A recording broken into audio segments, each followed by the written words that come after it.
बुजुर्ग डाकिये की सच्ची कहानी। एक दिन एक बुजुर्ग डाकिये ने एक घर के दरवाजे पर दस्तक देते हुए कहा, चिट्ठी ले लीजिए। आवाज सुनते ही तुरंत अंदर से एक लड़की की आवाज गूंजी, अभी आ रही हूँ, ठहरो। लेकिन लगभग 5 मिनट तक जब कोई न आया, तब डाकिये ने फिर कहा, अरे भाई, कोई है क्या? अपनी चिट्ठी ले लो, मुझे और बहुत जगह जाना है, मैं ज्यादा देर इंतजार नहीं कर सकता। लड़की की फिर आवाज आई, डाकिया सासा, अगर आपको जल्दी है तो दरवाजे के नीचे से चिट्ठी अंदर डाल दीजिए, मैं आ रही हूँ, कुछ देर और लगेगा। अब बूढ़े डाकिया ने जल्ला कर कहा, नहीं, मैं खड़ा हूँ, रजिस्टर्ड चिट्ठी है, किसी का हस्ताक्षर भी चाहिए। तकरीबन 10 मिनट बाद दरवाजा खुला।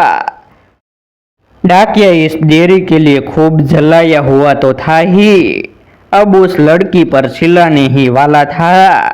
लेकिन दरवाजा खुलते ही वह चौंक गया और उसकी आंखें खुली की खुली रह गई। उसका सारा गुच्छा पल भर में फुर्र हो गया। उसके सामने एक नन्ही सी अपाहिज कन्या जिसके एक पैर नहीं थे, वो खड़ी थी।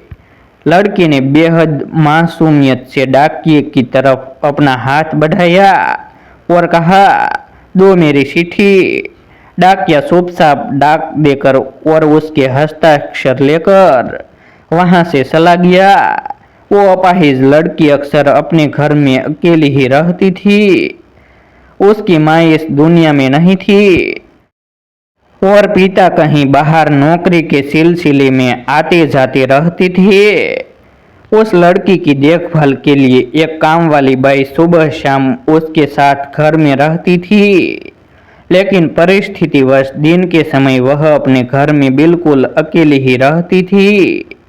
समय निकलता गया।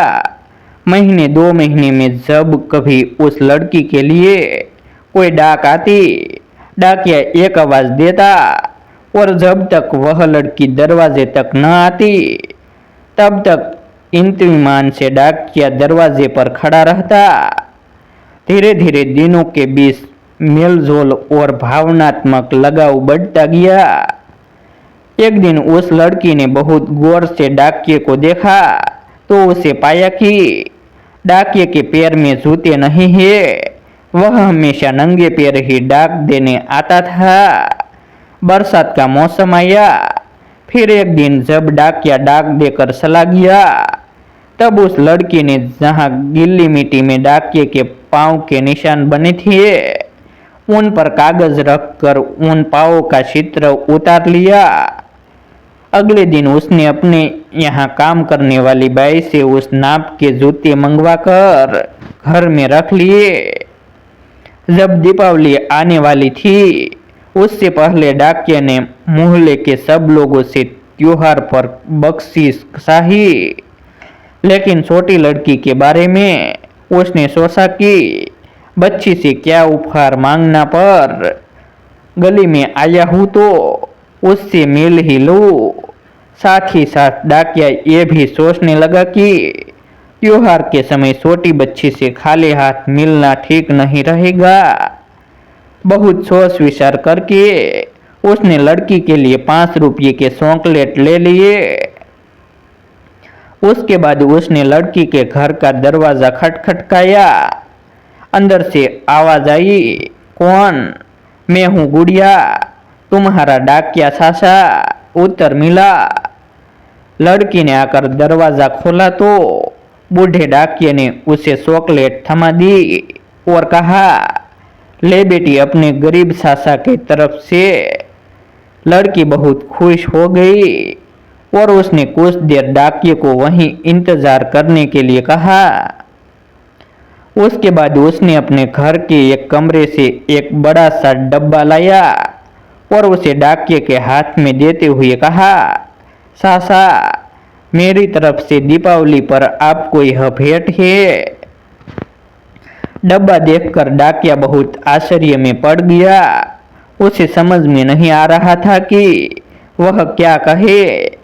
कुछ देर सोचकर उसने कहा, तुम तो मेरे लिए बेटी के समान हो, तुमसे मैं कोई उपहार कैसे ले लूं बेटिया।